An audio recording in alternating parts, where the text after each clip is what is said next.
start. Thanks everyone for coming, and thanks for this very nice and kind introduction. It's the longest introduction I have ever seen in any PhD dissertation defense.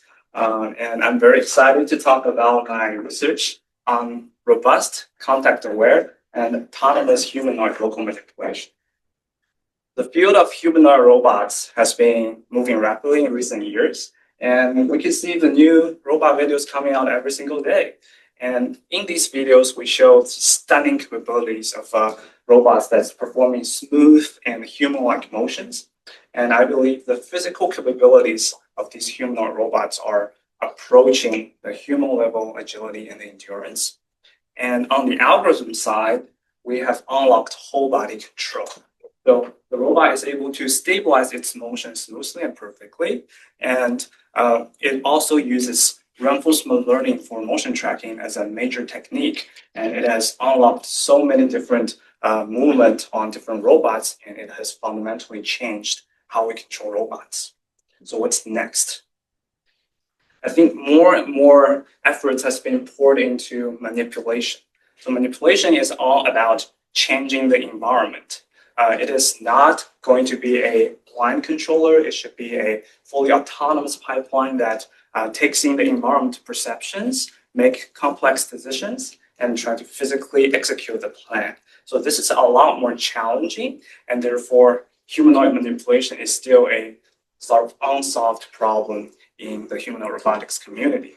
And it is even more challenging if we try to extend it to a larger workspace through local manipulation, or if we try to unlock the whole body contact of an object, that's whole body manipulation. And this dissertation is trying to navigate these problems and try to find a solution. But before we think about robots, let's take a look at humans. Humans are exceptionally good at whole body local manipulation, and you can observe how humans perform these tasks with highly natural and efficient behaviors. For example, we could carry a heavy sofa while maintaining balance. We can lift up a leg to hold up an object and use a leg to hold a door. And we could also move around the entire house to clean up the objects. And these seemingly simple tasks, they have a interesting capabilities behind them, and I believe these capabilities are what's core for our humanoid systems. So first, we can always maintain balance, even under external perturbations or external loads. Second, we can regulate contact across the body, that's distributed contact across the body. And third, we can coordinate our arms and legs to manipulate the object and move things around and finish the task. So it is this robust, contact-aware, and whole body coordination that makes human whole body manipulation so powerful. And I believe humanoid systems should have these capabilities too in order to reach the human level capability. So if we take a human system as an analogy, these three capabilities correspond to the brain, the cerebellum, and the skin. And this dissertation tries to build the corresponding counterparts for these capabilities. So we build a robot brain that can coordinate arms and legs for local manipulation. And we build a strong cerebellum that can achieve robust locomotion. And we also equip the robot with a tactile skin so that it can feel the object around it and use it for contact-rich whole body manipulation. And we can organize these works based on the major techniques we used. For robust locomotion, we use model predictive control and whole body control. And specifically, it uses formal methods to guarantee the robustness and the safety under perturbation. And for whole body manipulation, we built this large area tactile sensing device called WT-RUMI, and it helps us to collect human data with natural contact force. And it is also a learning pipeline that uses imitation learning to learn from the human data collected from this device. And for local manipulation, we adopt a two-stage training pipeline. It will first train the policy through imitation learning, and then it will fine-tune the policy through reinforcement learning. And the benefit of it is it can improve the task success rate of the system and also require less demonstration data. So this figure in the middle is adapted from my survey paper, and I believe it is a roadmap towards advancing humanoid local manipulation. And it also helps us to have a high-level view of these three works that we present here. And together, I think these three works represents a combined efforts towards advancing humanoid local manipulation. And that is also the outline of this presentation. So let's start from robust locomotion for real-time push recovery using formal methods. And locomotion is a fundamental skill, and it is the basic requirement to get robot into our homes or human-centric environments. And it has to be stable and safe at all time.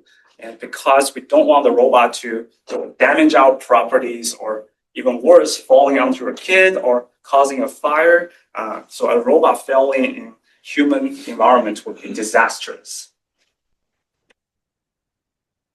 But the home environment is really messy and unstructured. It could have stairs or obstacles on the ground, and navigating through this complex environment can be really challenging for the robot. So the question we want to ask is, can we have peace of mind? Can we guarantee the safety and stability of the system? And this is the robust locomotion problem. And when it comes to providing guarantees to a system, formal methods is usually what comes to mind. So formal methods is a popular approach in computer science community. And to explain what it is, here's the formal definition from this 2020 survey. So formal methods is a mathematics-based technique for specification, development, and verification of a software or hardware systems. So it's really three things: specification, development, and the verification. So specification asks what we want the system to do. What's the task? What's the goal? What specific metric we want to satisfy? And then we can usually write it down in temporal logics into a task specification. And development asks how do we achieve it? In formal methods, it could be reactive synthesis to generate a task plan, or most of the time it could be a optimization where we try to optimize a trajectory y that satisfies this task specification. And this row here is the robustness degree. It measures like how much we're satisfying towards this specification. And the last step is verification. It closes the loop. It asks, did the system really achieve what we wanted to do? And we can verify by plugging this trajectory y and check it against this task specification. And in the end, it will give you true or false based on whether the task is satisfied or not. So for our problem, the robust locomotion problem, we want to ask what specific specification we wanted so that we can guarantee locomotion stability. So we need to think about exactly like what property the system needs to achieve. And the inspiration comes from this periodic walking. And if you look at the center of mass trajectory on this phase-space plot, it is the position versus velocity plot. You can see the center of mass is always oscillating on this periodic pattern. And it's interesting because if you push the robot, it will deviate from this pattern. And if the robot can converge back and be back on stable walking, it will come back and periodic again. So what we really want is to have the center of mass periodic on this pattern. And what we did is to design a safety region called the remounting safety region. And we wanted to bound the center of mass. So ideally for every walking step, the center of mass state could come back and inside of this remounting region. So that's how we define our specification. So this is a specification for maintaining stability, and it is written down in signal temporal logic. It is a formal language famous in formal methods. And the first line here is our stability requirement. The diamond shape means eventually. It means the condition in the parentheses needs to be satisfied for at least once during this time window T1 and T2. And the condition here means the center of mass keyframe needs to be bounded inside of this remounting region. And if or once this center mass is bounded, based on the locomotion dynamics and stability theory, we know how the center mass would evolve going forward, and we know for sure that the locomotion is stable. And the second line shows how we would check or validate this specification. We would put in a planned trajectory y and check against this stability specification. And if the trajectory is stable, it will return true. And if it's not, it will return false. And what's interesting about formal methods is it provides this robustness guarantee. So you can maximize this robustness degree rho, and it represents like how stable this trajectory is. And by optimizing this problem, we can get a trajectory y that have formal guarantees of stability. And based on this idea of formal methods, we could formulate a trajectory optimization problem. And the specification is converted into the robustness degree in the cost function. And a larger rho tilde, a larger robustness degree means the center of mass is closer to the center of the Riemannian region, and therefore the locomotion is more stable. And by optimizing against this robustness degree, we could get a locomotion trajectory that is stable even under perturbations. And the second goal of this optimization is to ensure safety. In dynamic locomotion, if the perturbation is coming from the side, you will see a lot of these cross-leg behaviors, and it has a high risk of a failure due to self-leg collisions. So we introduced a bunch of data-driven constraints, and these are pre-trained neural networks, and each one would encode a collision distance between the geometry pair on the legs, and we have 6 of them.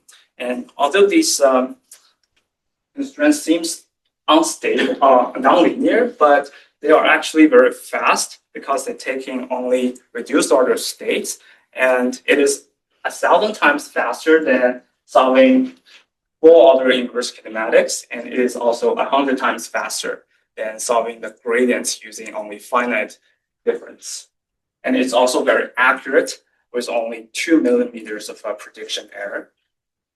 So by solving this robustness degree in the cost function and ensuring safety in the constraint, we could solve this optimization in a model predictive control manner by solving it online at 50 Hertz. And it will output the center of mass and swing foot trajectories. And these are tracked in a low-level controller. We use inverse dynamics to track these motions.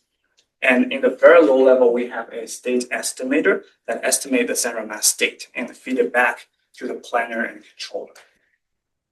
And on hardware, we could test the STL and PC on a Karen system. And it is a treadmill mounted on a 6-stop perturbation system. And specifically, we could show perturbations in 4 directions, and the chassis could be stable on all 4 perturbations. And the special case of cross-leg is shown on the bottom right video. And at the corner of each video, we have the real-time state estimate of the system state. And the swing foot trajectory shown here is coming from the STL MPC solved in real time. And to test the terrain adaptation capability, we also use this Karen system to simulate a ship motion. So the terrain would rotate in pitch and the roll angles. And the robot can withstand perturbations up to 5 degrees if we rotate single axis and 4 degrees for dual axis perturbations. And an interesting observation from this terrain perturbation is that the robot will change its step durations based on the terrain's pitch angle, and it will frequently adopt this cross-leg behaviors if the terrain is rotating in the row axis. And we believe it is very challenging for the robot if they cannot cross-leg in a safe way. So I believe the system really achieved a better performance using the STL MPC. And as a highlight of this project, the Naval Research sponsored a field test on a real ship called Stiletto in Virginia. So we took the Cassie robot all the way there and tested the algorithm on the deck of a ship. So the video here, we show that the Cassie robot can sustain onboard walking with 20 knot speed in straight lines or with 10 knot speed with S-shaped maneuvers.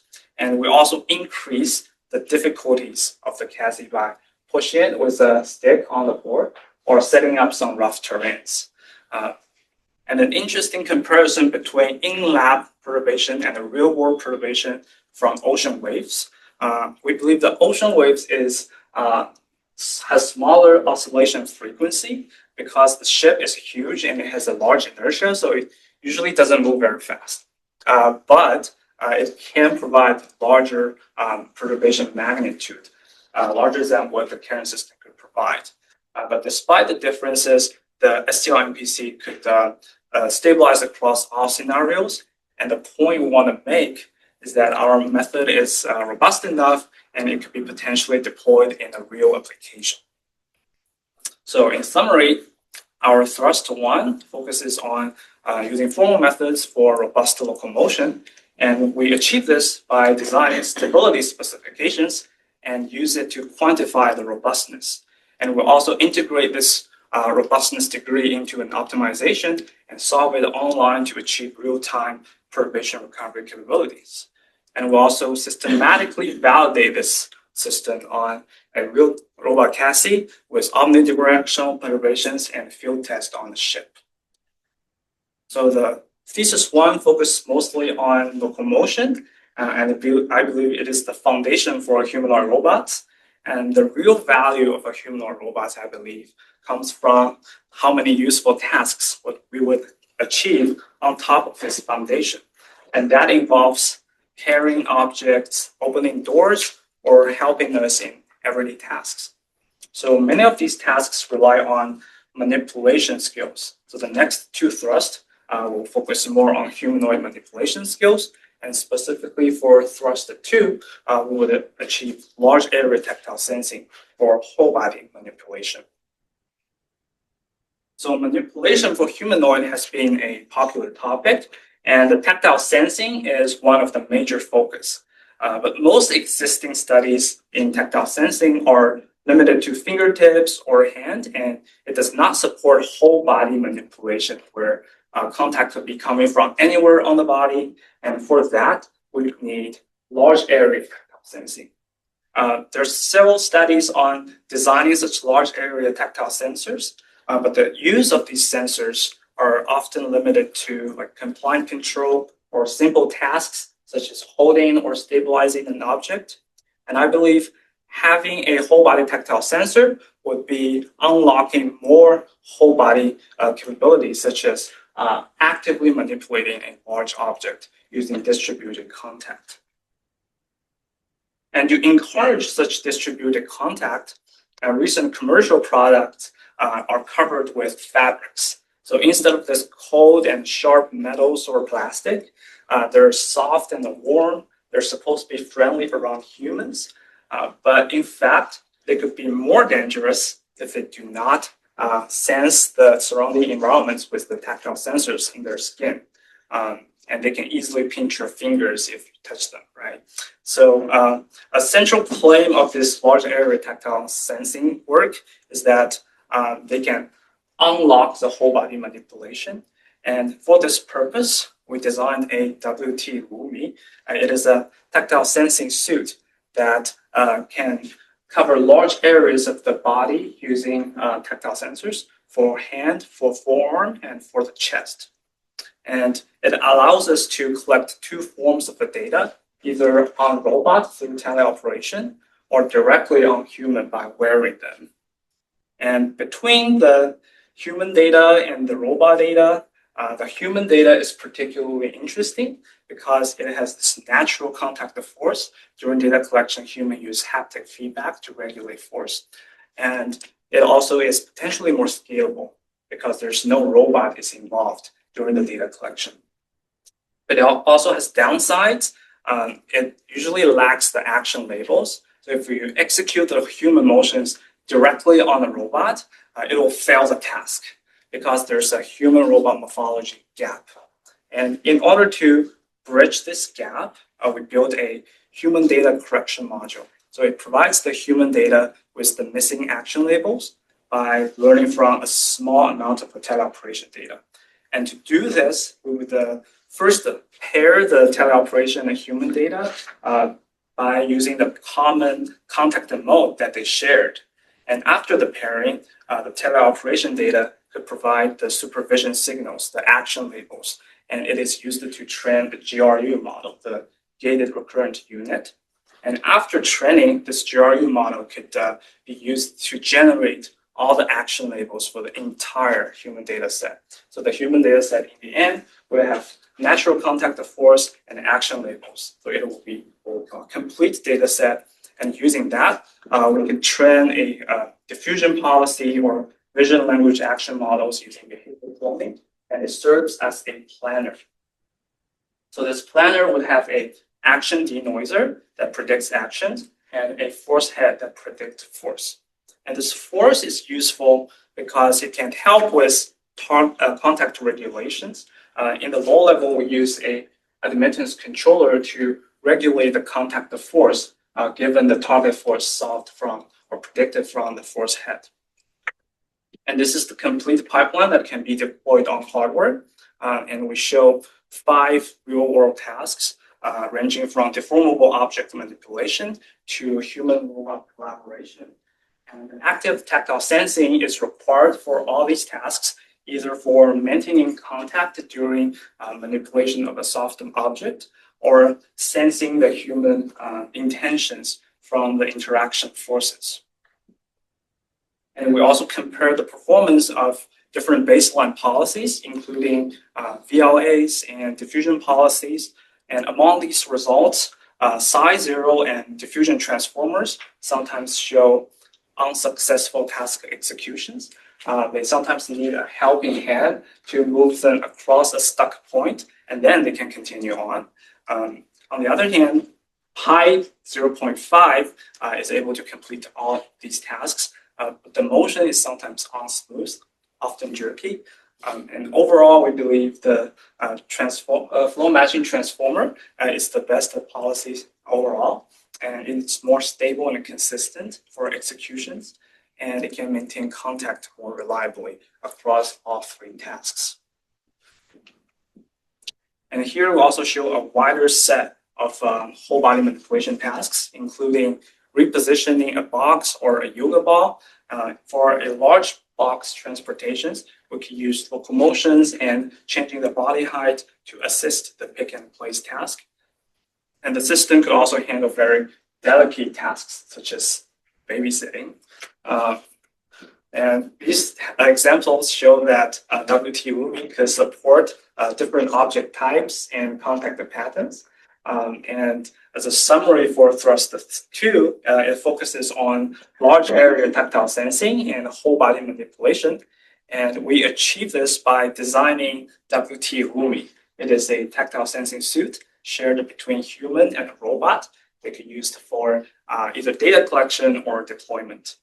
And our contribution involves making human data robot executable by learning an action label, and also preserves the natural contact force inherent in the human data set.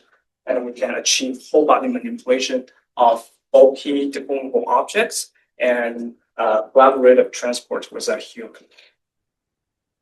And for the third thrust, we will shift to local manipulation and using reinforcement learning fine-tuning to improve its performance. So in the previous thrust, we showed that a robot could learn from demonstrations via behavior cloning, but pure behavior cloning needs a lot of data, high quality data. So we need to build a whole pipeline of data collection and validation. So it starts from before the data collection where we have to calibrate the sensors and VR devices. And during the data collection, we need to solve online inverse kinematics to monitor the human motions are robot feasible. And after data collection, there's a lot of checks. We first go over the data set to visually check if all looks good. And then we would replay the data if necessary, either on simulation or on hardware. And after the policy is trained, we would first feed in the data set to the policy as an open loop evaluation. And then in the end, we could deploy the policy on hardware feeding in the hardware sensing and the state estimation data. So as you can see, this whole process requires a lot of human supervision. And what if the closed-loop performance is not good enough, right? What options do we have? So we usually have to go back and collect more data. But scaling data is not going to significantly improve success rate. And from my own experiments here, it is more and more marginal, meaning the data collected in the later stage would have less and less improvement on the success rate. So it is saturating the performance, plus collecting data is really expensive, especially for humanoid local manipulation. So what we really need is some method that can reduce the data requirement. And one solution is to look at reinforcement learning, because RL could train policies with much less demonstrations. Especially for reinforcement learning in simulation, it don't necessarily need any demonstration, right? It could explore the environment through trial and error. It will improve its performance by maximizing the reward it gets. But reinforcement learning from scratch without any demonstration could be less efficient, and they often pick up undesirable artifacts. And one way to improve or regulate this RL policy is by providing some demonstrations as guidance. And this way, they could learn much more efficiently, but they tend to be limited by the demonstrations, and they can fail to recover from unseen situations. So the question we ask is, can we still use reinforcement learning, but go beyond the demonstrated capability and achieve a better performance? So our solution to these two questions is reinforcement learning fine-tuning, and we want to apply it to local manipulation where the data is the most scarce. So humanoid local manipulation has been a central goal, and recent advances in motion imitation has proved that the physical capabilities of these robots are definitely able to do local manipulation.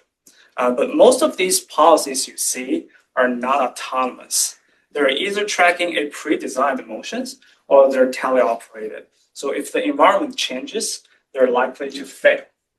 And on the other hand, behavior cloning policies trained on large amount of data shows adaptabilities to environment changes.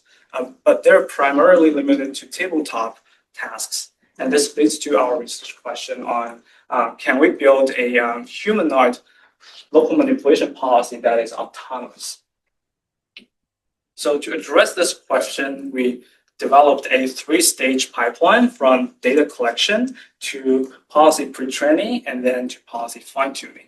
And we'll introduce each stage one by one in more detail. But the high-level view is we have a hierarchical framework involving an autonomous planner and a local manipulation controller. And specifically, we focused on fine-tuning this whole pipeline so that we can achieve a high success rate as well as a better motion tracking quality. And I'm happy to share that this work has been recently accepted to RAL. And the framework begins with data collection, and we would first train a policy that is able to do local manipulation. So the policy is split between upper body and lower body, and for each body part, it is controlled by a separate policy. For the upper body, we would sample the hand post commands and use it as the conditioning command for the policy tracking.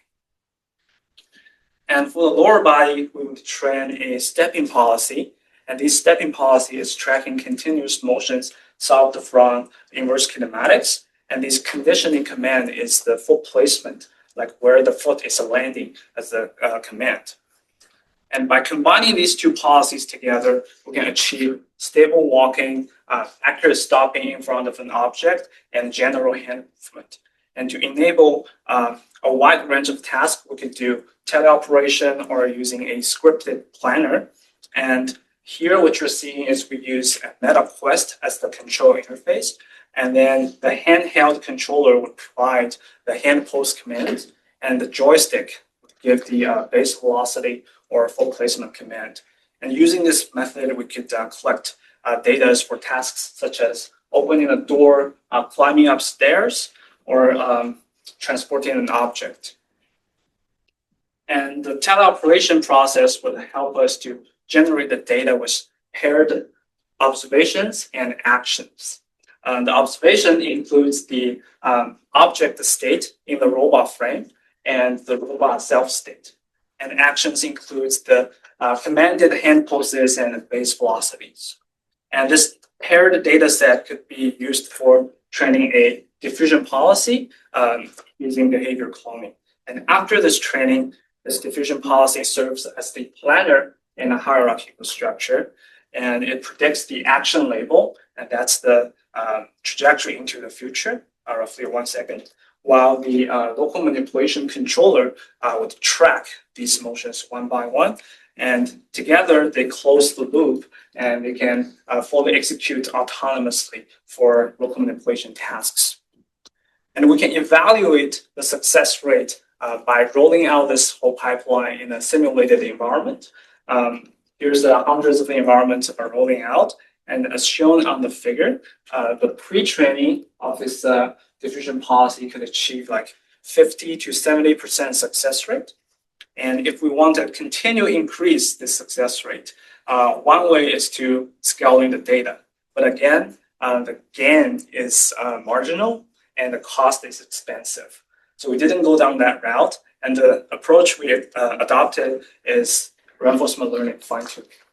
So we would continue fine-tune this policy using reinforcement learning. How do we do that? We could roll out the experience from the simulator and label these rollout trajectories based on whether there's success or not, and label it with a reward. And use this experience to continue update the parameters of the diffusion policy using policy gradient. And the policy gradient method we adopted here is DPPO, diffusion policy optimization. And as shown on the right figure, after the policy optimization, the diffusion policy could achieve a much higher success rate, over 90%. And this is a pretty significant step up that cannot be achieved if we just scale the data set alone. And here we can compare the pre-training versus additional fine-tuning on a door opening task. And from the side-by-side videos, we see that the fine-tuning policy could achieve a much higher success rate. And what's amazing about this reinforcement learning fine-tuning is that it saved us a lot of data collection efforts. So for example, to achieve a 90% success rate, pre-training would require 1,000 trajectories, whereas if we adopt fine-tuning, it only requires 50 trajectories. So since collecting the humanoid local manipulation data is extremely expensive, so the conclusion is reinforcement learning fine-tuning offers a far more efficient and practical way for policy improvement. And another contribution of this work is we jointly optimize the entire framework. That means we could update the parameters of the controller, the local manipulation policy at the same time. And the benefit is that the joint optimization would achieve a better motion quality, and we can see it has a smaller tracking errors and more smooth motions. And it also maintains a equally high success rate compared to only fine-tuning the diffusion policy alone. And on hardware, we demonstrated a few local manipulation tasks, such as moving a box or opening a door. And these object locations are detected either through onboard vision or through an external mocap system. And all of these policies are autonomous. For example, if the task execution fails, it will adjust its steps and try again until the task finishes. And if the environment changes on the fly, it will detect the change and try to start from the beginning until it finishes the task.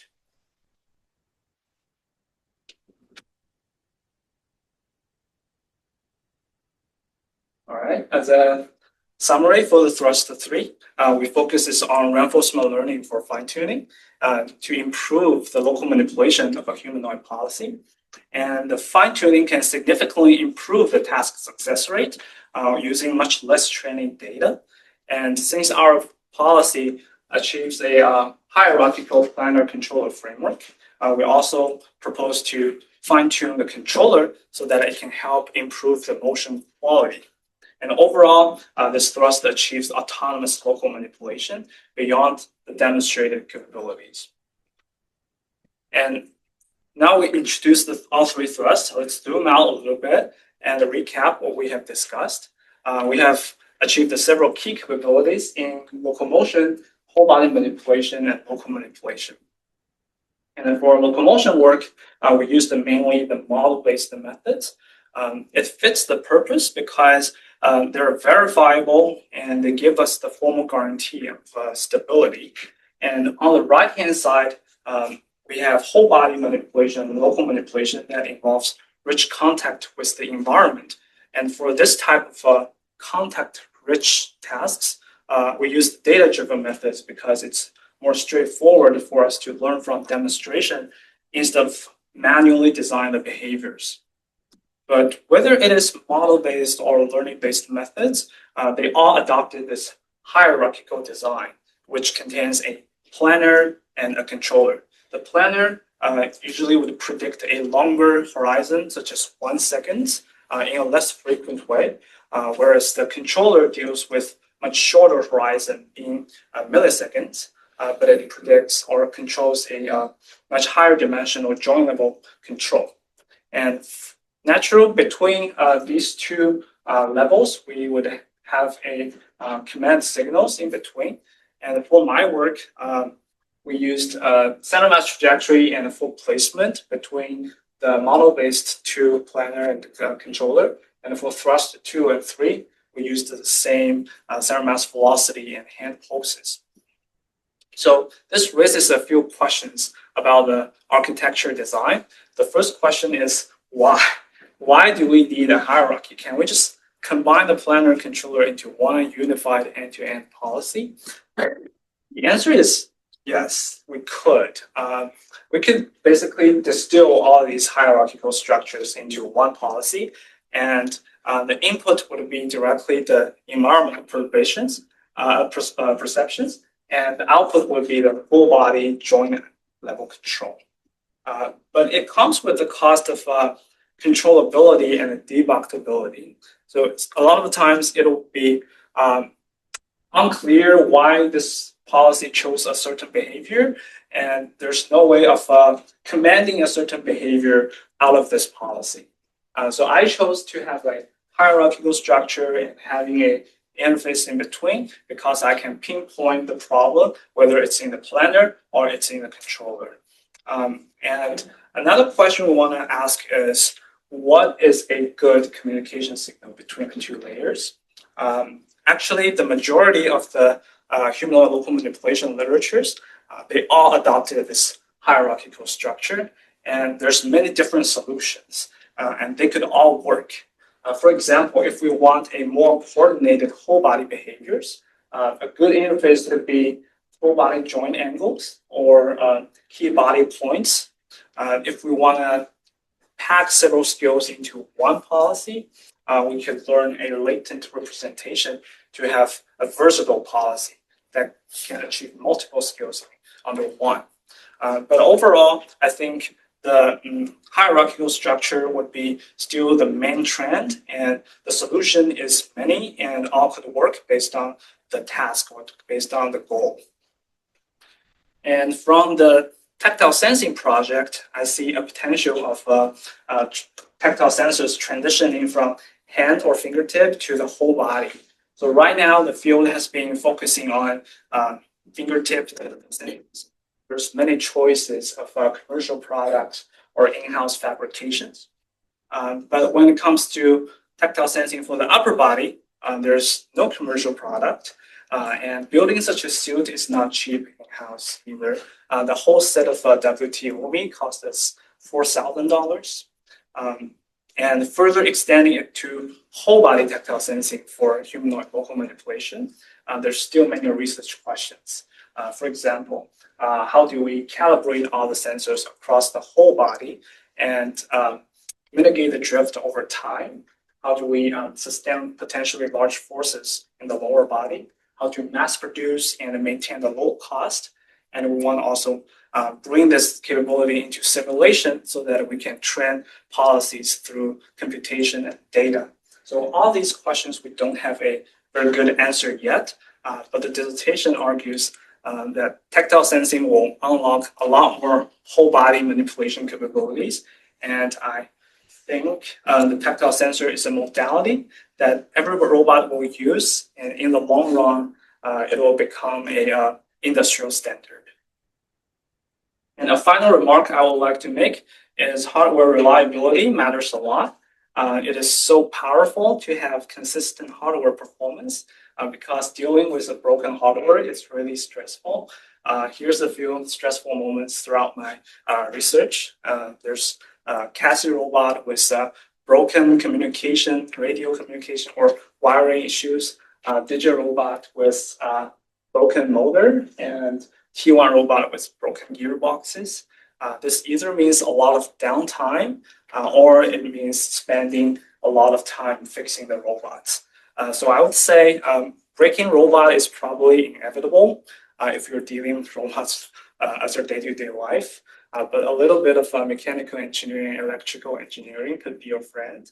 Just like Mark Weber said, we should build it up and break it down and fix it and finally learn from it.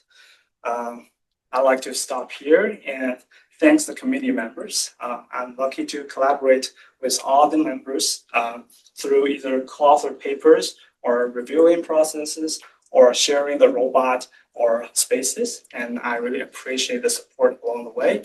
And I hope there could be long-term collaborations in the future if there's a chance. And I want to thank my families and friends for the emotional support throughout the years. And there's pictures I've taken from travels, from internships, and from conferences.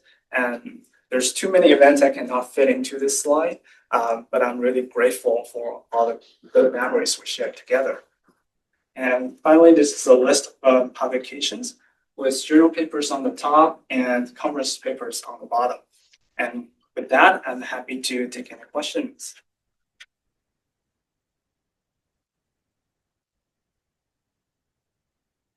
Thanks, Zhaoyuan. Now we can open the floor for some general audience questions, both people in the room and the people online. And then after this, we'll have a closed section with just the faculty committee members. Yes, please. Thanks for the talk. In your third work on the hierarchical structure of the diffusion policy-based planner and the tracking controller, I noticed that you have when you're fine-tuning, you're only fine-tuning the planner and not you train both okay, so both the diffusion policy and the loco-manipulation controller are co-trained. Is that loco-manipulation controller the same one that's used in the data collection? Yes. Okay. It's the same one. All right. Sorry, I thought that it was not trained in the same. But that's no worries. Or anyone from online, you can put it in the chat. Question on tactile sensing. Yes. So I think the whole point of using tactile is to get the information on force on objects, which is more available from vision or proprioceptive sensing. But I'm curious on whether using the whole tactile image is necessary. So I guess the whole tactile image is a little bit redundant because what really matters is the contact location and force vector. So do you think using the tactile sensing end-to-end is more beneficial than just extracting the force and contact location and then using the multi-dimensional info for the C or not? Okay. Yeah. Cool. Thanks for the question. The question is whether we should feed in the raw tactile image into the policy, or we distill it into a contact position of force and feed that distilled information into the policy. And what's the difference in performance? So for our work, we mostly feed in the raw tactile image into the policy.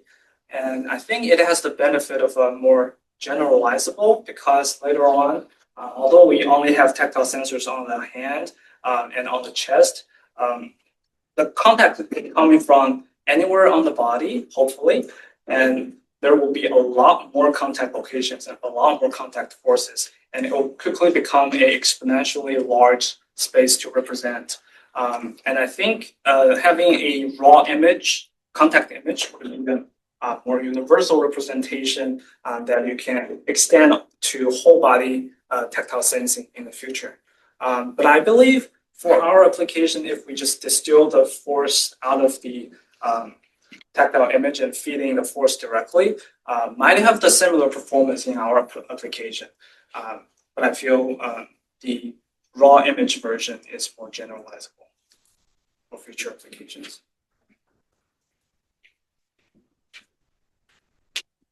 So for the RL fine-tuning of the diffusion policy, so so I wonder how you model the objects. Are you capture that through the camera, or you just fitting the XYZ orientation pose of the object? And I wonder if you do use the camera input, then how are you going to resolve the mismatch between the simulation and the hardware? And also if you're going to extend this to more delicate tabletop manipulation, how are you going to have this framework to be able to be used rather than this the large objects, and how are you going to extend that to tabletop manipulation, which you're much harder to model the objects in. Thanks for the question. The question is about how do we model the object? How do we represent it? What information? Is it from a raw image input, or is it distilled into object state? And for a more complex object, is it how to model a more complex object? And for sim and real, how do we transfer from between raw images in these two domains? A lot of questions, one at a time. So first of all, what you are seeing here on this slide is we capture the object location. Basically where the center of the box is, where the center of the door frame is, where the center of the door handle is. So we have to mark it up in a mocap system to obtain those informations. We're not taking any RGB image data for door environment. For this onboard vision examples, we put April tags on the object, and on this tag, we know the center of the object relative to the robot base. So again, we're just to distill this object into a rigid body and basically know where the frame of the object is in the robot body. So this is a representation that's uniform across simulation and the hardware, and it's easy to transfer.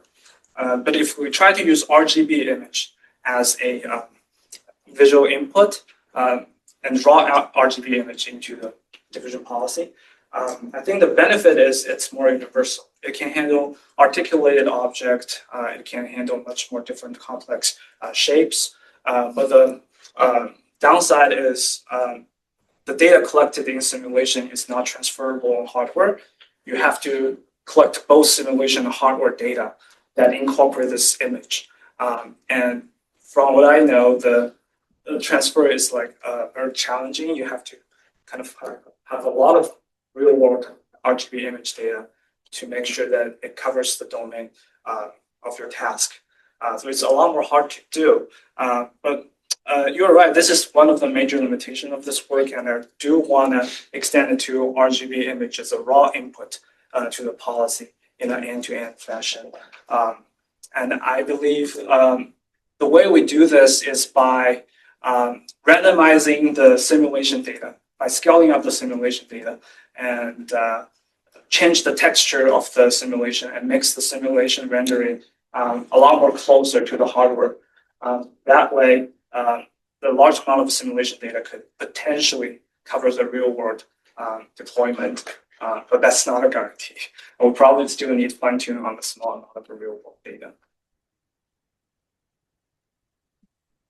Cool. Question. Because of the whole body, we need, I want to like, so I see you have the sensors on both the manufacturers, on the arm and also on the chest. On that, you have a ablation study, whether like, those sensors on the chest is really necessary. Or whatever, like rotating the object portions. Not a like entire ablation study. Oh, sorry. The question is, there's a sensor on the chest. Is that sensor necessary? So the sensors on the arm as well. And is the sensor on the arm necessary? Not an ablation study, but empirical observation. Without the sensor on the chest, we found that the policy would not finish the task more. That's not like a conclusive answer, but I do think it contributes in some way. It knows like where the object is on this chest and helps to regulate the object in position, I believe. Yeah, but you're right. We should do a vision study on with and without chest sensor. But we definitely did a ablation study without sensor at all, and purely learning the motion itself. And that way it fails quite a bit. The success rate is very low. So tactile sensing definitely contributes to the success of whole body manipulation tasks.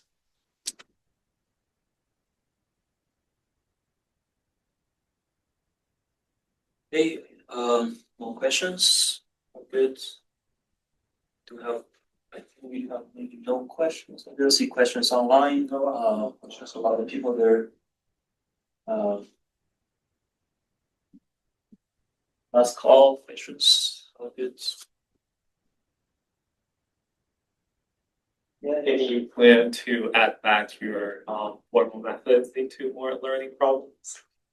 Yes, very good question. I think formal methods can. Can you repeat the question? Yes.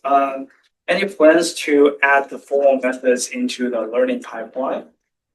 Not a particular plan, but potential directions for research.